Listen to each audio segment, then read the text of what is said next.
తెలుగు రాజ్యంకి స్వాగతం. నేను సత్యనారాయణ. ఎప్పుడో బ్రిటిష్ కాలంలో మొదలైన రైల్వే వ్యవస్థ ఎప్పటికప్పుడు మనం మోడర్నిటీలోకి తీసుకెళ్తున్నాము. వరల్డ్ క్లాస్ స్టేషన్లు, ఇంటర్నేషనల్ క్లాస్ ఫెసిలిటీసు అని చెప్పేసి రైల్వే మంత్రి గతంలో చెప్తూ ఉండేవాళ్ళు. అంటే ఇప్పుడు రైల్వే బడ్జెట్ అనేది సపరేట్గా లేదు కాబట్టి ఇప్పుడు జనరల్ బడ్జెట్లో అనేది దాన్ని భాగం చేశారు. అయితే అసలు ఇప్పుడు ప్రయాణికుల సదుపాయాలు జనాభా పెరుగుదలకి తగిన విధంగా సదుపాయాలు ఉన్నాయా? అట్లాగే ఎప్పుడు ఏ ఘోర ప్రమాదాలు జరుగుతాయో ట్రైన్ ఎక్కితే ఎప్పుడు ప్రాణాలు అరచేతలో పట్టుకుని ప్రయాణించాల్సిన పరిస్థితి ఏర్పడుతుంది. ఎందుకని ఈ వ్యవస్థ ఇట్లాగే ఉంది? ఇప్పుడు ఒక మాస్ ట్రాన్స్పోర్టు వ్యవస్థ ఇప్పుడు దేశవ్యాప్తంగా ఇండియా మొత్తాన్ని కలిపే రకరకాల భాషలు, మతాలు, రంగులు ఉన్న దేశంలో అందరిని ఇంటిగ్రేట్ చేసే వ్యవస్థ డెవలప్మెంట్ అనేది ఎందుకని ఒక స్టేజ్లో ఆగిపోయింది? ఈ అంశాలన్నీ మనతో చర్చించడానికి మనతో ఉన్నారు డాక్టర్ పివిఎస్ మూర్తి గారు. ఆయన వినియోగదారుల సమస్యలు, వినియోగదారుల ఉద్యమాలు వీటి గురించి మాట్లాడితే మూర్తి గారి పేరు తప్పనిసరిగా వినపడుతుంది రెండు తెలుగు రాష్ట్రాల్లోనూ. ఆయన అంతేకాకుండా ఆయన టీచింగ్ కూడా ఆయనకి ప్రియమైన ఒక సబ్జెక్టు. ఆయన గతంలో నాగార్జున యూనివర్సిటీలో, ఇప్పుడు ప్రస్తుతం నల్సార్లో కూడా ఇంటర్నేషనల్ అఫైర్స్, బిజినెస్ మేనేజ్మెంట్ సంబంధించిన లా ఇట్లాంటి కోర్సెస్ ఆయన బోధిస్తున్నారు. ఇప్పుడు ఆయన అడిగి ఈ రైల్వే వ్యవస్థకు సంబంధించి అసలు ఏమేమి మార్పులు రావాలి, ఏమేమి లోపాలు ఉన్నాయి, ఇవన్నీ తెలుసుకుందాం. నమస్తే అండి. నమస్కారం సత్యనారాయణ గారు. అదే అండి, ఇప్పుడు ఎప్పుడో బ్రిటిష్ వాడు మనకు రైలు ఇచ్చిపోయాడు. దాన్ని మనం ఆ స్థాయి నుంచి మనం ఇప్పుడు ఒక ఇంటర్నేషనల్ క్లాస్ అంటున్నాము, ఏదో ప్రమాణాలు, అంతర్జాతీయ ప్రమాణాలు అంటున్నాం, ఇవన్నీ మాట్లాడుతున్నాం. కానీ మరి ఆ స్థాయికి మనం తీసుకెళ్ళగలిగామంటారా, లేదా ఆ స్థాయికి ఎంత దూరంలో ఉన్నామంటారు? అంటే బ్రిటిష్ కాలం నుంచి అన్న ఒక్క మాట మీరు అన్నారు కాబట్టి అప్పుడే చూసుకుందామండి. ఇది యాక్చువల్గా భారత ప్రజలకి ఒక సౌకర్యం కల్పించాలని చెప్పి బ్రిటిష్ వాళ్ళు ఇంత ఎక్స్టెన్సివ్గా ఈ ట్రాక్స్ తీసుకురాలేదండి. ఇది కేవలము వాణిజ్యపరంగానే వాళ్ళు ఈ ట్రాక్స్ని బిల్డప్ చేశారు. ఆ వాణిజ్యపరంగా వాళ్ళు చేసినందుకు గాను వాళ్ళు ఆ లాభాలని వాళ్ళు పొందారు. ఎక్స్పోర్ట్స్కి, ఇంపోర్ట్స్కి ఎంతో చక్కగా ఉపయోగపడినాయి ఈ రైల్వే లైన్స్. తర్వాత మన ప్రభుత్వం వచ్చిన తర్వాత ఈ ప్రభుత్వం ఏం చేసిందంటే ఈ రైల్వేస్ అన్నది ట్రాన్స్పోర్ట్ ప్రజలకి ప్రభుత్వం అందించవలసిన ఒక ఫెసిలిటీ అన్న ఉద్దేశంతో రైల్వేస్ని కొంచెం రూపురేఖలు మార్చి ఆ కమర్షియల్ ఆస్పెక్ట్స్ని పక్కకు పెట్టి ప్రజలకు ఉపయోగపడే ఒక వ్యవస్థగా దీన్ని మార్చాలని చెప్పి గత ప్రభుత్వాలు ఆలోచించినాయి. ఆ విధంగానే జరుగుతున్నాయి. కానీ ఆ రోజుకి ఈ రోజుకి చూసుకుంటే ఆ రోజు ఉన్న రైళ్ల సంఖ్య ఎంత, ఈ రోజు ఉన్న రైళ్ల సంఖ్య ఎంత మీరు పోల్చుకుంటే రైళ్లు విపరీతంగా పెంచేశారు. ట్రాక్స్ వరకు వస్తే బ్రిటిష్ కాలంలో ఉన్న ట్రాక్స్ మీద ఇంకొక 20-30% పెరిగినాయేమో కానీ ట్రాక్ లెంగ్త్ మాత్రము almost majority of the track length British వాళ్ళే మనకి కలగజేసి వెళ్ళారు. మరి అటువంటి సందర్భంలో మనం ఒక విమర్శనాత్మకంగా ఈ రైల్వే ప్రోగ్రెస్ని మనం చూడలేం. కానీ రైల్వేస్ చాలా చక్కగా అభివృద్ధి చెందింది. కానీ ఈ మధ్య కాలంలో ఏం జరిగిందంటే రైల్వేస్ అన్నవి ప్రత్యేకంగా ఒక రైల్వే బోర్డు నియంత్రణలో ప్రభుత్వ ఆజమాయిషి ఎక్కువగా లేకుండా జరుగుతుండేది. అప్పుడు డీరైల్మెంట్స్ ఉన్నాయి, అప్పుడు యాక్సిడెంట్స్ ఉన్నాయి, అప్పుడు ఫెసిలిటీస్ లేవు అని గోళ ఉంది.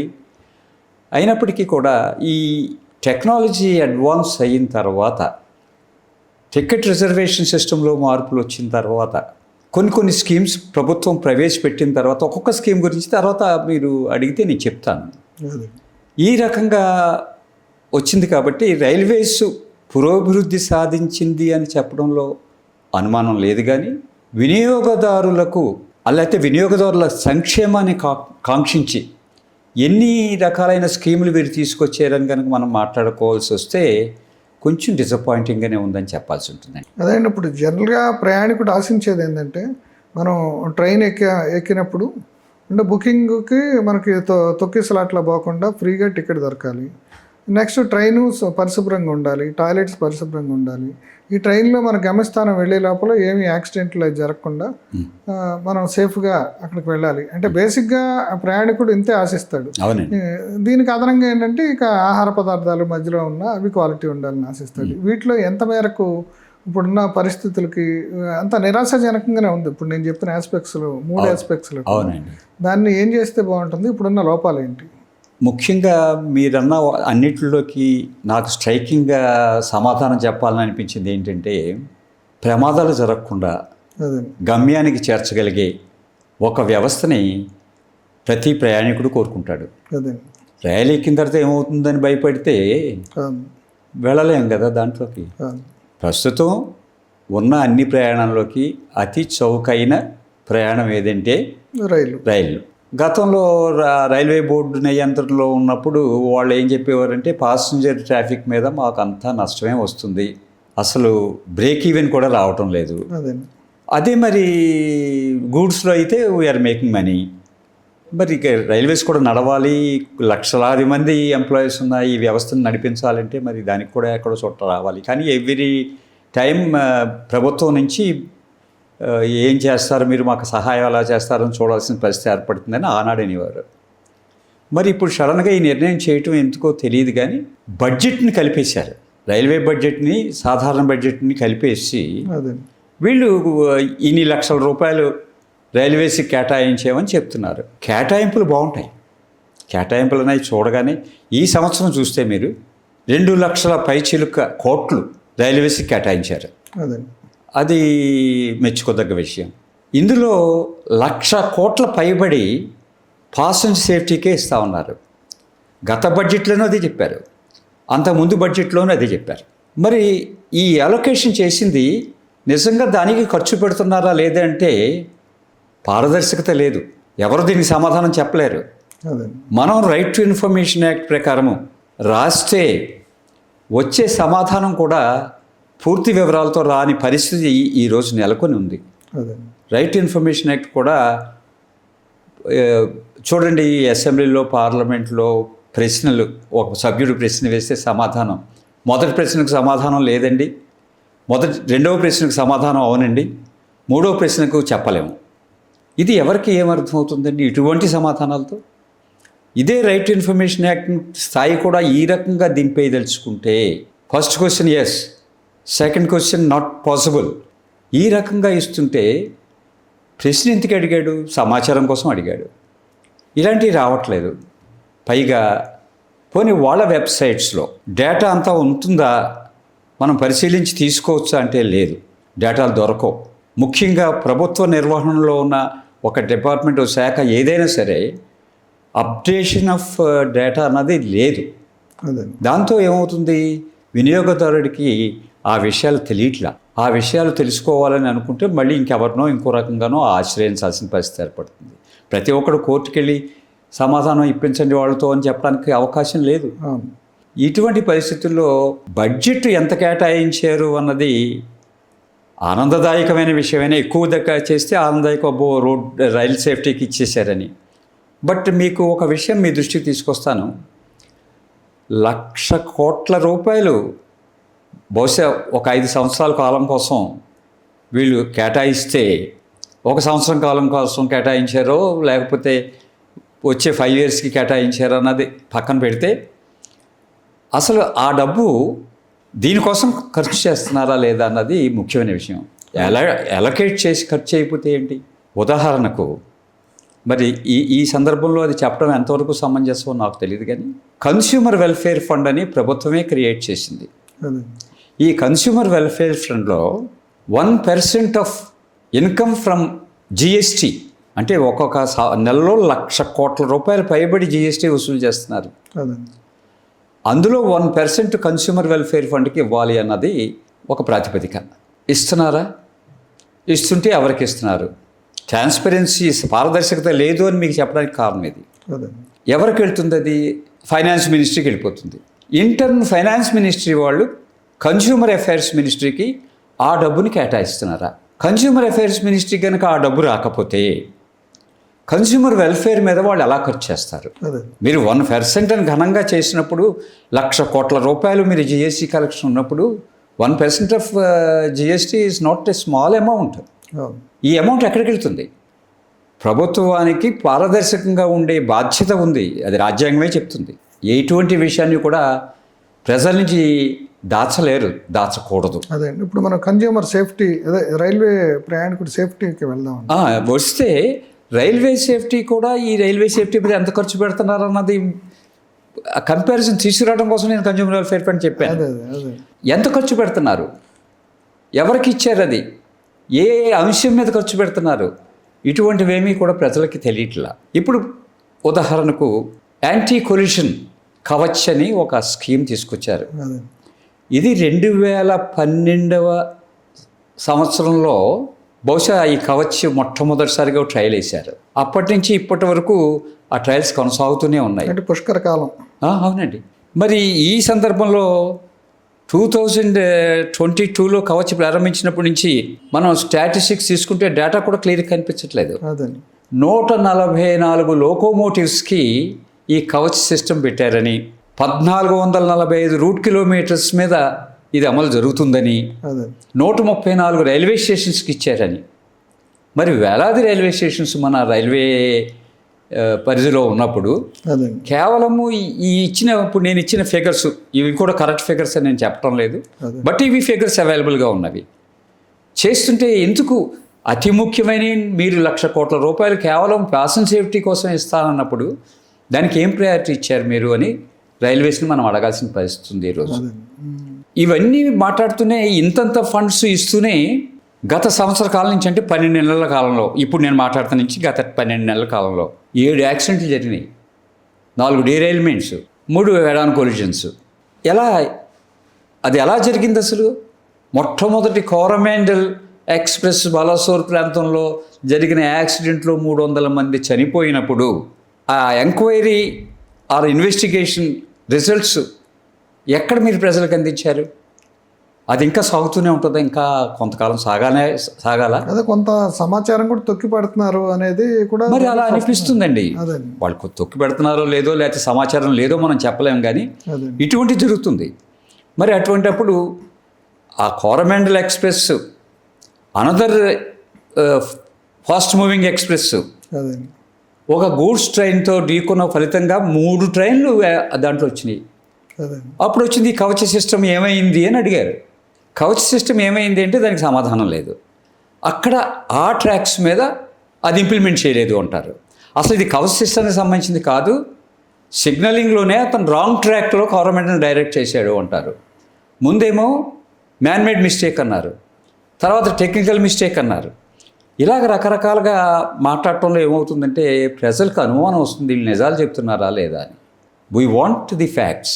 దాంట్లో కూడా పాలిటిక్స్ ప్రవేశించాలని అనుకోవాలి. ఎందుకంటే అసలు ఇప్పుడు రైల్వేలకు సంబంధించి కవచ్ తేవటం అనేది ఆ పథకం అమలు జరపడంలో చిత్తశుద్ధి కంటే అది పొలిటికల్ స్లోగన్ కింద అయిపోయింది కదండి. అవును, అయిపోయింది. ఆచరణలో రాజకీయ నాయకులు డెఫినెట్గా ప్రతిదీ కూడా వాళ్ళ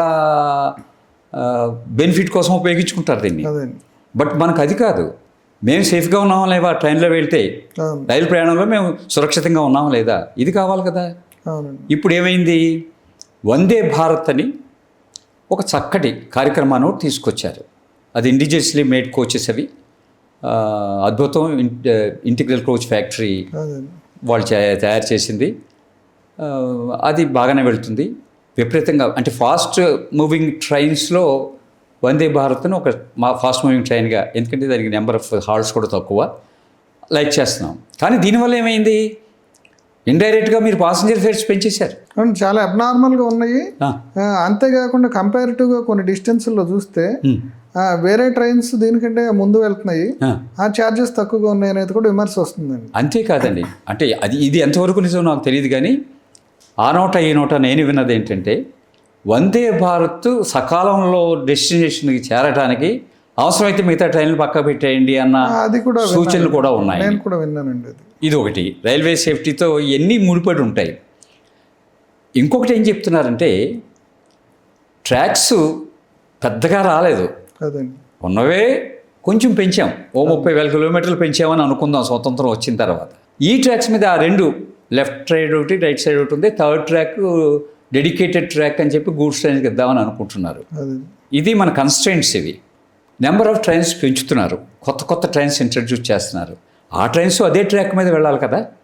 అలా వెళ్ళాల్సిన సందర్భంలో ఏమవుతుందంటే ఈ ట్రాక్ కెపాసిటీ అంటే దాని ట్రాక్కి ఉన్న కెపాసిటీని మించి మనం ట్రైన్స్ రన్ చేస్తున్నామన్న ఒక విమర్శ కూడా ఉంది. అదండి. నాట్ ఓన్లీ 100%, మోర్ దాన్ 100% కెపాసిటీతో నడుస్తున్నాయి ఈరోజు ట్రైన్స్. అంచేత there is every danger of accident, ప్రమాదం జరగడానికి అవకాశం ఉంది.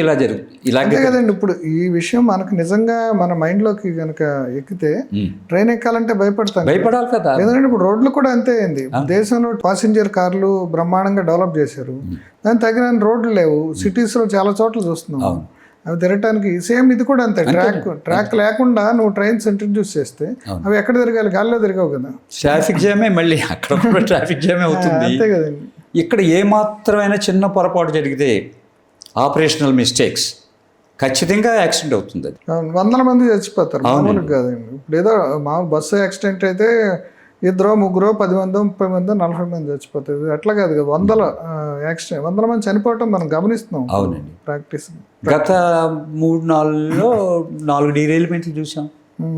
అంచేత అభద్రతా భావం అన్నది పాసింజర్లో ప్రవేశిస్తే రైల్వేస్ మీద కొంచెం అనుమానాస్పదంగా ఎక్కేటప్పుడు దిగేటప్పుడు కూడా కష్టంగానే ఉంటుంది. అది ఇక ట్రైన్స్ ఏ రకమైన ప్రవేశపెట్టాలి అన్నది కూడా ప్రభుత్వం ఒక ఖచ్చితమైన నిర్ణయానికి రావాలి. ఎటువంటి ప్రవేశపెట్టాలి ట్రైన్లు? బుల్లెట్ ట్రైన్ అది ప్రపంచానికి ఒక క్రేజ్ అయ్యి ఉండొచ్చు. బుల్లెట్ ట్రైన్ అనేది జపాన్లో ఉంది. స్పీడ్కి వెళ్ళి ప్రతి ట్రైన్ బుల్లెట్ ట్రైన్ చెప్పడం వాడుకలో ఉంది. బట్ జపాన్లో హైయెస్ట్ స్పీడ్లో వెళ్తున్నప్పటికీ కూడా జర్మనీ, మిగతా దేశాల వాళ్ళు అంతకంటే స్పీడ్ ట్రైన్స్ని ఇంట్రడ్యూస్ చేశారు. చైనాలో కూడా చాలా స్పీడ్ ట్రైన్స్ ఉన్నాయి. మనం బుల్లెట్ ట్రైన్కి ఆప్ట్ చేసాం. బుల్లెట్ ట్రైన్కి ఆప్ట్ చేయడం వల్ల ఏమవుతుందంటే అందులో ఎంతమంది ఎక్కుతారు, ఎన్ని బుల్లెట్ ట్రైన్స్ మనం మన దేశంలో చేయగలం. మీకు తెలుసు ఇండియన్ రైల్వేస్ చాలా విస్తారమైంది. This is considered to be in number 2 position or number 3 position in the world. అటువంటి సందర్భంలో ఇంత లెంగ్త్ ఉన్న చోట ఏ స్టేషన్ మధ్య మీరు చేస్తారు బుల్లెట్ ట్రైన్? మోస్ట్ లెంగ్తీ ఏదో ముందు గుజరాత్లో ఇంట్రడ్యూస్ చేస్తున్నట్టున్నారండి, అంటే ప్రతిదీ గుజరాత్కి తీసుకెళ్ళినట్టు ఎక్కడ చేసినప్పటికీ కూడా విమర్శ కూడా ఉంది. ఏదొచ్చినా గిఫ్ట్ సిటీ వచ్చినా అక్కడికే, ఏదొచ్చినా ఎక్కడ చోట మొదలు పెడుతున్నారు అనుకుందాం. కానీ ఆ లెంగ్త్ ఎంతమంది ప్రయాణికులకు ఆ బుల్లెట్ ట్రైను ₹1,00,000 కోట్ల ఇన్వెస్ట్మెంట్తో అది అప్పు తీసుకుని, ఆ అప్పు తీర్చడానికేమో 99 సంవత్సరాలు ఎంతో పెట్టుకుని, అబ్బాయి 1% మేము తీసుకునే ఇంట్రెస్ట్ అంటే అంత లాంగ్ పీరియడ్లో ఇంట్రెస్ట్ రేట్ ఎంత అవుతుంది? తీసుకున్నది ఎంత అమౌంట్ తీసుకున్నారో బహుశా అంతా వాళ్ళకి పే చేయాల్సి వస్తుంది. మళ్ళీ కరెన్సీ కన్వర్షన్లో కూడా తేడా వస్తుంది. ఇలా ఉంది. సరే, అల్టిమేట్గా బుల్లెట్ ట్రైన్ మనం తీసుకొచ్చాం ముంబైకి, అహ్మదాబాద్కి మధ్యలో. గుడ్. ఆ ట్రైన్ ఎంతమంది పాసెంజర్స్ని ఒక ట్రిప్లో తీసుకెళ్తుంది? పాసెంజర్ ఫేర్ ఎంత ఉంటుంది దాని మీద? అసలు ఇనిషియల్గా మీరు ఏమైనా ఇటువంటి సమాచార శాఖ ట్రైన్ ఎక్కే బదులు ఫ్లైట్ ఎక్కొచ్చు కదండి, అంటే అదే రేటు. అది కూడా విమర్శ ఉంది. నీకు ముంబై నుంచి లో ఫేర్ ఎయిర్లైన్స్ వాళ్ళు ₹3,000 తీసుకెళ్ళిపోతుంటే నువ్వు ₹4,000 టికెట్ పెడితే who will go by this train? ఇలాంటి విమర్శలు ఉన్నాయి. ఇప్పుడే ఫస్ట్ క్లాస్ ఏసీకి పోయే కంటే మనం ఫ్లైట్లో పోవచ్చు, చాలా మంది ఫ్లైట్లో వెళ్తున్నారు. అలాగే సర్వే అంటే ఇవన్నీ కూడా మీరు వినియోగదారుని దృష్టిలో పెట్టుకున్నప్పుడు, పాసెంజర్ని దృష్టిలో పెట్టుకున్నప్పుడు ఇవి తప్పు, ఇవి క్రేజీ ఐడియాస్ తప్ప అంతేనండి. ఇవి నిర్ణయాలు సముచితమైన నిర్ణయాలు కాదు. బట్ డెఫినెట్గా భారతదేశ యొక్క ఖ్యాతి, భారతదేశం బుల్లెట్ ట్రైన్ తీసుకొచ్చిందన్న ఖ్యాతి ప్రపంచవ్యాప్తంగా వెళ్తుంది. అంటే అది మన పైనీర్స్ కాదు కదా, జపాన్ ఆడు చెప్పినట్టు జర్నీ ఆడు ఆల్రెడీ ఉన్నారు కదా. అవును, దేశం యొక్క ఇమేజ్ పెరిగినప్పటికీ కూడా ఎకనామిక్ కన్స్ట్రెంట్స్ కూడా మనం చూసుకోవాలి. ఈ దేశానికి బుల్లెట్ ట్రైన్ ఎంతవరకు ఉపయోగము? విదేశస్తులు వచ్చి బుల్లెట్ ట్రైన్ ఎక్కడానికి ఎందుకు సరదా పడతారు ముంబై నుంచి అహ్మదాబాద్కి వెళ్ళడానికి? అంచేత longest from Cape Cameron, Kanyakumari దగ్గర నుంచి కాశ్మీర్ వరకు విపరీతమైన లెంగ్త్ ఉంది కాబట్టి అందులో ఒక బుల్లెట్ ట్రైన్ పెట్టండి. ఒక రోజు తిరగకుండా ఆ ట్రైన్ అక్కడికి వెళ్ళిపోయేలా చేయండి. అటో ట్రైన్ ఇటో ట్రైన్ పెట్టండి. అదే ఇప్పుడు మీరున్న ట్రాక్ ప్రాబ్లమ్స్ కూడా ఉంటాయి. అట్లా పెట్టాలన్నా సరే మొత్తం దేశం మొత్తం తిరిగి రావాలంటే దేశం మొత్తంలో ట్రాక్ని బుల్లెట్ ట్రైన్కి అనుగుణంగా దాన్ని స్ట్రెంగ్థెన్ చేయాలి. ఒక ఇంజనీర్ గారు ఏమన్నారంటే, డెడికేటెడ్ ట్రాక్ ఇవ్వకపోతే నువ్వు బుల్లెట్ ట్రైన్ సకాలంలో వెళ్ళటం అన్నది ఇంపాసిబుల్ అన్నాడు. అంతే కదండి. అది జరిగింది. సో అంచేత మీరు చక్కటి ముచ్చటైన పేర్లు పెట్టేసుకున్నారు, స్పీడ్ ట్రైన్లు అంటున్నారు, దురంతో అంటున్నారు, ఇంకోటి అంటున్నారు. పెట్టండి, ఎన్ని ట్రైన్లు తీసుకున్నా పాసింజర్లకి ఏం లోటు లేదు ఇక్కడ. అవును. పాసింజర్ల దగ్గర నుంచి ఎక్కువ డబ్బు గుంజటం కోసం ఏసీ కోచ్లు ఎక్కువ పెట్టేసి జనరల్ కంపార్ట్మెంట్స్ని తీసేయటం అన్నది ఎంతవరకు న్యాయం అని నేను ప్రశ్నిస్తున్నాను. అదే ఇప్పుడు మనం ఏ రైల్లో చూసినా సరే సాధారణ ప్రయాణికులు, ఎందుకంటే ఇండియా అంటే ఇప్పుడు అంతా ధనవంతులు బుల్లెట్ ట్రైన్లు ఎక్కేవాళ్ళు, ఏసీలో ప్రయాణించేవాళ్ళు ఉండరు కాదు కదా. అందరూ అసలు రైలు అనేదే పేదవాడి ప్రయాణం కోసం ఒక ఉన్నది. అవును. ఇప్పుడు ఎక్కడైనా సరే ఇప్పుడు మనం చూస్తే ఇంతకుముందు షార్ట్ టర్మ్ స్టేషన్స్లో అక్కడ ట్రైన్లో మామూలు వాళ్ళు వెళ్ళేవాళ్ళు. అసలు ఒక కంపార్ట్మెంట్ కెపాసిటీ ఏదో 100 లేకపోతే 70 ఏదో ఉంటే అసలు దానికి ఇన్ని రెట్లు ఎట్లా ఎక్కిస్తున్నారో అర్థం కావట్లేదండి. అది పర్మిటెడ్ చేశారు. టికెట్ తీసుకుంటే ట్రైన్లో ఎక్కడానికి అతనికి అధికారం వచ్చేసి అది ఎట్లా అనార్కీ కదా. అంతే కదా. మరి ఇప్పుడు పద్ధతి ప్రకారం వెళ్ళేవాళ్ళు అలా చేయరు. అంతే కదండి. కానీ స్వతంత్రం వచ్చినప్పటి నుంచి అది సాగుతూనే ఉంది. మనం ఈ ఫెసిలిటీస్కి అలవాటు పడలేదు కాబట్టి, ఇన్ని ప్రమాదాలకు కూడా అలవాటు పడలేదు కాబట్టి ఏదో చల్తాహాయ్ ట్రైన్ కొన్ని చోట్ల అయితే ట్రైన్ పైన ఎక్కేవాళ్ళు, కప్పు మీద ఎక్కేవాళ్ళు. ఇప్పటికీ ఉంది. మనం బుల్లెట్ ట్రైన్ గురించి మనం సంతోషపడాలా లేకపోతే గొప్పగా ఫీల్ అవ్వాలి, ఇది ఎవడో ఫోటో చూసి మనం సిగ్గుపడాలా అనేది అవునండి, ఇవన్నీ ఉన్నాయి. బట్ నేను చెప్పేది ఏంటంటే రైలుకి ప్రయాణికుడు ముఖ్యుడు.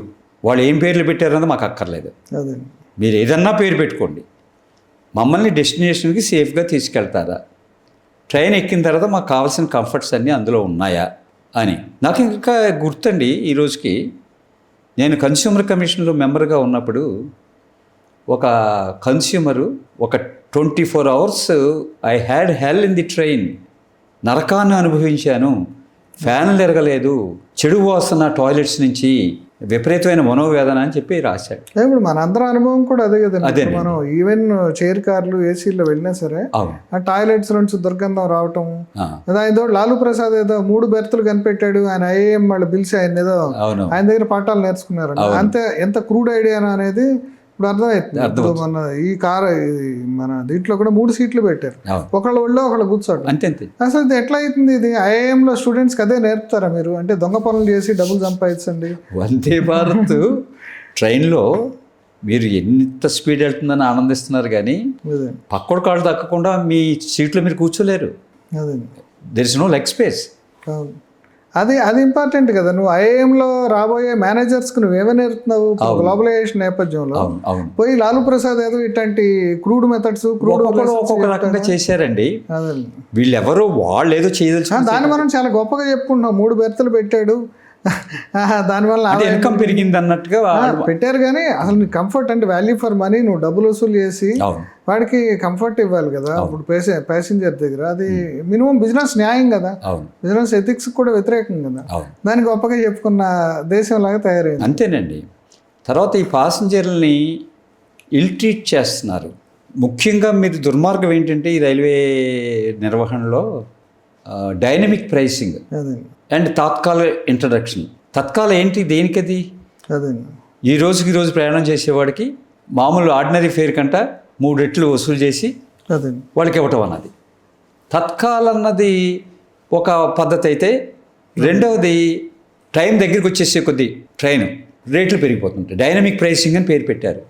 అది బ్లాక్ మార్కెటింగ్ అని నేను అంటాను. అంటే ఆఫిషియల్ బ్లాక్ మార్కెటింగ్ అంతే కదండి. ఇప్పుడు ఏరోప్లేన్స్లో పెట్టారు, there some meaning in it.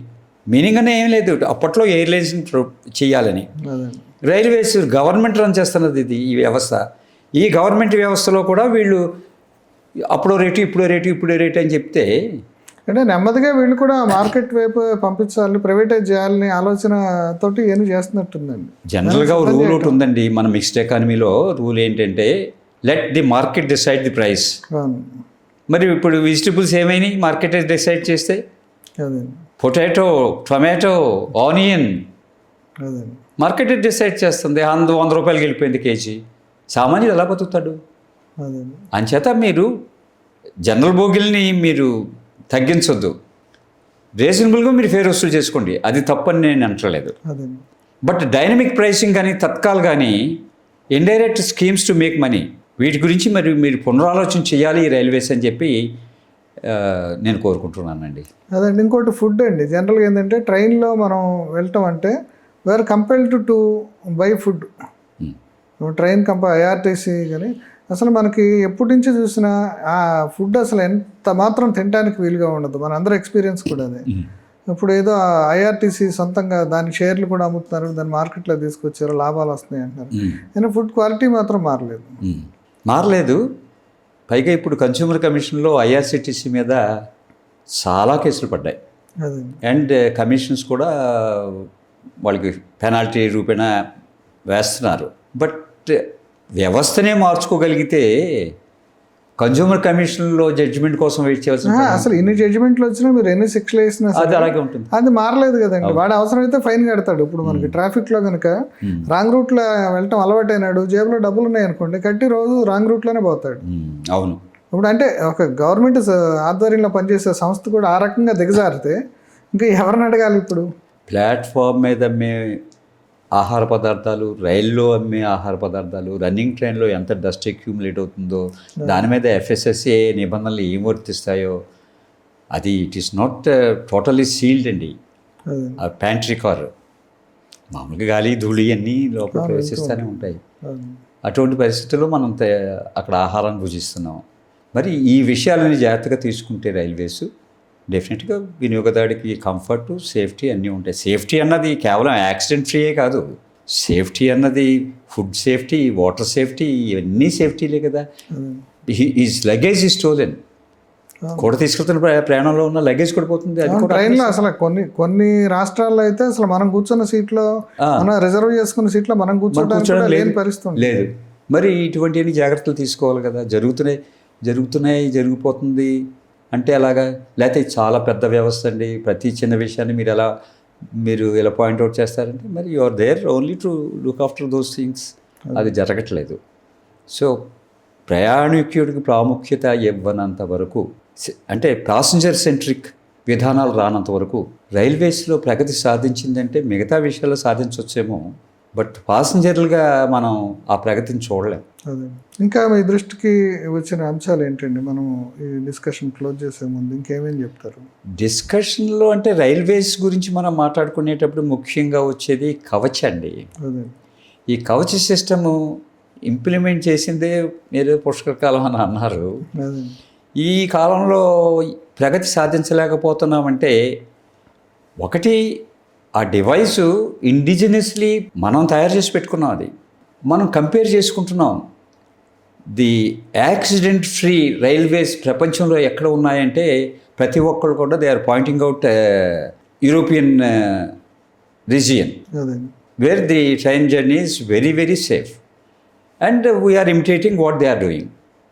After implementing some indigenously made devices, then it appears somebody has suggested railways that the anti-collision system developed by them is much superior to what we have developed.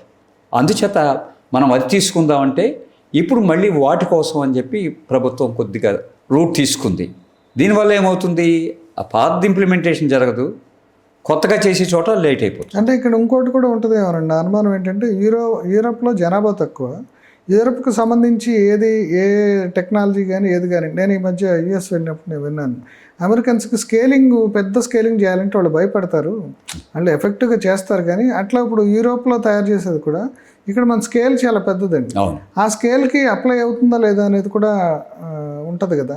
అంటే అది మనం దాన్ని decide చేసే తన పరిజ్ఞానం మనకు లేకపోయినా common sense ఆధారంగా ఈ డౌట్ వస్తుంది కదా. అంటే ఇక్కడ కవచ్ సిస్టమ్ అండి, నేను చెప్పినట్టుగా ఒకటి స్టేషన్లో పెట్టాలి, లోకోమోటివ్లో పెట్టాలి, ట్రాక్ పొడికి పెట్టాలి. అదే ఇప్పుడు ఎక్కడ పెడుతున్నారండి? మూడింటిలో పెడతారు, అందుకే లేట్ అవుద్ది. అది ఆ ట్రాక్లో యాంటీ కొలిషన్ సిస్టమ్ ఉంది అన్నానంటే ఈ 3 చోట్ల ఉండాలి సిస్టమ్. దీనివల్ల ఏమవుతుంది, ఒకే ట్రాక్ మీద 2 ట్రైన్లు వెళ్ళిపోతుంటే డ్రైవరు పైలట్ అజాగ్రత్తగా కానీ మరో చోట ఎక్కడో కాన్సన్ట్రేట్ చేసినప్పుడు కానీ ట్రైనే ఆటోమేటిక్గా బ్రేక్ సిస్టమ్ని అప్లై చేసేసుకుంటుంది అనేది చెప్తున్నారు. మొన్న విజయనగరం దగ్గర వెనకాల నుంచి వచ్చే పాసింజర్ ట్రైను అక్కడ ఆగున్న పాసింజర్ ట్రైన్ గుద్దేసింది. ఒకటే ట్రాక్ 2 ఉన్నాయి. మరి ఏం పని చేసినట్టు సిస్టమ్ కావచ్చు పని చేయలేదు అని అక్కడ సమస్య. వెంటనే అప్పటి రైల్వే మినిస్టర్ గారు ఏమన్నారంటే, ఆ టైంలో ఇద్దరు పైలట్స్ కూడా క్రికెట్ మ్యాచ్ చూసుకుంటున్నారు ఇన్ ది రన్నింగ్ ట్రైన్ అని ఆయన సలహా ఇచ్చాడు. తర్వాత రైల్వే సేఫ్టీ కమిషనర్ నో అలా జరగలేదు, వాళ్ళు అక్కడ అది చూస్తున్నట్టుగా ఏమీ సాక్ష్యాలు లేవు, దట్ ఈస్ రాంగ్ అని. ట్రాన్స్పరెన్సీ లేదు అని చెప్పడానికి నేను ముఖ్యమైన కారణం ఇది. అదే అదేదో కారణం ఉంది కదా అక్కడ, ఎందుకు ఈ ట్రైన్ వెళ్ళి ఆ ట్రైన్ గుర్తుంది. అది కాక ఇంక ఈ మధ్యకాలంలో కొన్ని సిగ్నల్స్ ఆ రెడ్ సిగ్నల్ పోట్ల అదే బికాస్ ఆఫ్ సమ్ డిఫెక్ట్ అంచేత ఈ స్టేషన్ మాస్టర్లే ఆ అథారిటీ తీసుకుని రెడ్ సిగ్నల్ జంపింగ్ పర్మిట్ చేశారట. అది సూపరింటెండెంట్ ఆఫ్ రైల్వే స్టేషన్ చేయకూడని పని అంటది. అదే అది ఈ మధ్యన అది కూడా డిస్కషన్లోకి వచ్చింది. మరి ఇవన్నీ రెక్టిఫై చేస్తేనే సేఫ్ జర్నీ పాసిబుల్. ఓకే. ఎవరి మటుకు వాళ్ళు నిర్ణయాలు చేసేస్తూ అన్నది కుదరదు. ముఖ్యంగా ఈ కవచ్ వస్తే ప్రాబబ్లీ అందరూ అనుకున్నట్టుగా ఇంత ప్రాణ నష్టం ఉండదు, అదే హెడ్ ఆన్ కొలిషన్స్ ఉండవు కాబట్టి. అదే లేకపోతే రైల్వేస్ అభివృద్ధి చెందుతుంది, దేశం అభివృద్ధి చెందుతుంది, అన్నీ కూడా పాజిటివ్గానే మాట్లాడుకుందాం. బట్ ప్రయాణికుడిని నువ్వు దృష్టిలో పెట్టుకోకపోతే నువ్వు ఏం చేసినా వేస్ట్ అయ్యేది. ఏదైనా కవచ సిస్టాన్ని దేశానికి అనుగుణంగా డెవలప్ చేయాలి, ప్రమాదాలు లేని రైల్వే ప్రయాణాన్ని సాధించాలని చెప్పేసి మనకు మూర్తి గారు చెప్తున్నారు. నమస్తే అండి. నమస్కారం. థ్యాంక్స్ అండి మీరు ఈ విషయాలన్నీ చెప్పినందుకు. Please do subscribe to Telugu Rajyam channel. Please do subscribe to Telugu Rajyam channel. Please do subscribe to Telugu Rajyam channel. Hi అండి, నేను మీ ఆర్పీని, నెల్లూరు పెద్దారెడ్డి చేపల పులుసు ఓనర్ని. మీరు తెలుగు రాజ్యం అనే ఈ యూట్యూబ్ ఛానల్ సబ్స్క్రైబ్ చేసుకుని మంచి మంచి వీడియోలతో వస్తారు. Thank you so much. Hi people, I'm Sonakshi Verma and you please watch Telugu Rajyam and please subscribe to the channel.